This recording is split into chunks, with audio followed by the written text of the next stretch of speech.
మీకు తెలుసా ఎక్కువ శాతం cyber attacks unidentified vulnerabilities, unpatched vulnerabilities వల్ల జరుగుతాయని. ఈ వల్నరబిలిటీస్ని హ్యాకర్స్ కంటే ముందే ఫైండ్ అవుట్ చేసి ప్యాచెస్ అప్లై చేయగలిగితే ఎగ్జాక్ట్గా ఈ ప్రాసెస్నే వల్నరబిలిటీ మేనేజ్మెంట్ అంటాము. సో ఈ వీడియోలో వాట్ ఈస్ వల్నరబిలిటీ మేనేజ్మెంట్ అనేది చూద్దాం.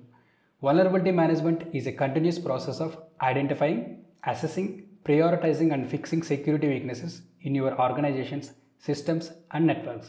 సో ఈ వల్నరబిలిటీ మేనేజ్మెంట్ అనేది ఒక కంటిన్యూస్ ప్రాసెస్. ఇందులో మన సిస్టమ్స్, నెట్వర్క్స్లో ఉన్న వల్నరబిలిటీస్ని ఫైండ్ అవుట్ చేసి వాటి సివియారిటీని బేస్ చేసుకొని ప్రియారిటైజ్ చేసుకొని ఫైనల్గా ఫిక్స్ చేస్తాము, లేకపోతే ప్యాచెస్ అప్లై చేస్తాము. దీన్నే సింపుల్గా మీరు మీ ఐటీ సిస్టమ్కి సంబంధించిన హెల్త్ చెకప్ అనుకోండి. జనరల్గా హాస్పిటల్కి వెళ్తే హెల్త్ చెకప్ ఎలా ఉంటుంది?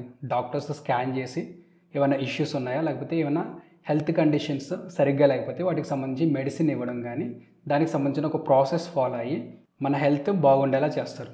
సో ఇదే సేమ్ ప్రాసెస్ మనం ఆర్గనైజేషన్కి సంబంధించిన సిస్టమ్స్లో కానీ నెట్వర్క్లో కానీ చేస్తాము. ఇదే వల్నరబిలిటీ మేనేజ్మెంట్. ఇది 4 స్టెప్స్లో జరుగుతుంది బేసిక్గా. First identify. ఈ ఐడెంటిఫికేషన్లో స్కానర్స్తో కానీ టూల్స్ కానీ యూజ్ చేసి వల్నరబిలిటీస్ని ఫైండ్ అవుట్ చేస్తాము.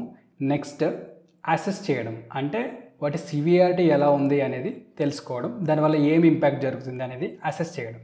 నెక్స్ట్ ప్రియారిటైజ్ చేయడం, ఆ సివియారిటీని బేస్ చేసుకొని లేకపోతే ఆ వల్నరబిలిటీ ఎంత ఇంపాక్ట్ చూపెడుతుంది అనే దాని మీద డిపెండ్ అయ్యి ఫస్ట్ ఏ వల్నరబిలిటీ పైన వర్క్ చేయాలి అనే దాన్ని ప్రియారిటైజ్ చేసుకుంటాం. ఫైనల్గా రెమిడియేట్ చేయడం. సో ఈ రెమిడియేషన్ ప్రాసెస్లో ఫైనల్గా ప్యాచెస్ అనేవి అప్లై చేస్తాము. సో ఈ 4 స్టెప్స్లో, బేసిక్ 4 స్టెప్స్లో ఫస్ట్ ఐడెంటిఫై చేసి స్కానర్స్ ఆర్ టూల్స్ తోటి, నెక్స్ట్ అసెస్ చేసి వాటి సివియారిటీ ఎలా ఉంది, ఇంపాక్ట్ ఏముంటుంది అని చెప్పి, నెక్స్ట్ ప్రియారిటైజ్ చేసుకొని, for example critical, high, medium, లో సివియారిటీ అని ఉంటాయి, లేదంటే ఇన్ఫర్మేషన్ సివియారిటీ అని ఉంటుంది. మీరు ఇక్కడ ఓవర్వ్యూ దగ్గర గ్రాఫ్ అబ్జర్వ్ చేస్తే మీడియం, క్రిటికల్, హై సివియారిటీకి సంబంధించి గ్రాఫ్ ఉంది. Q1, Q2, Q3 and Q4.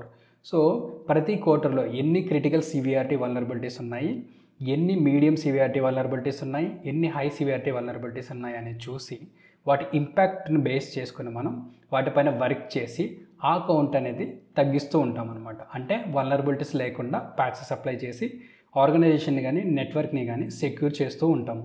Purpose of the process: it helps you stay one step ahead of attackers by regularly finding and patching flaws before they can be exploited.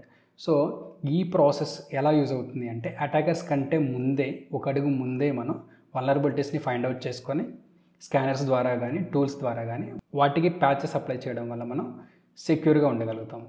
ఈ process అనేది కంటిన్యూస్గా జరుగుతూ ఉంటుందన్నమాట. ఎందుకంటే latest కొత్తగా వచ్చే vulnerabilities కానీ లేకపోతే లేటెస్ట్గా వచ్చే ప్యాచెస్ పైన కానీ వర్క్ చేస్తూ ఉండాలి. సో ఈ విధంగా మనం హ్యాకర్స్ కంటే ముందే మనం అప్డేటెడ్గా ఉండి ఆ వల్నరబిలిటీస్ని ప్యాచెస్ చేయడం వల్ల ఆర్గనైజేషన్ని కానీ అప్లికేషన్ని కానీ సాఫ్ట్వేర్ని కానీ సిస్టమ్స్ని కానీ మనం సెక్యూర్గా ఉంచుకోగలుగుతాము.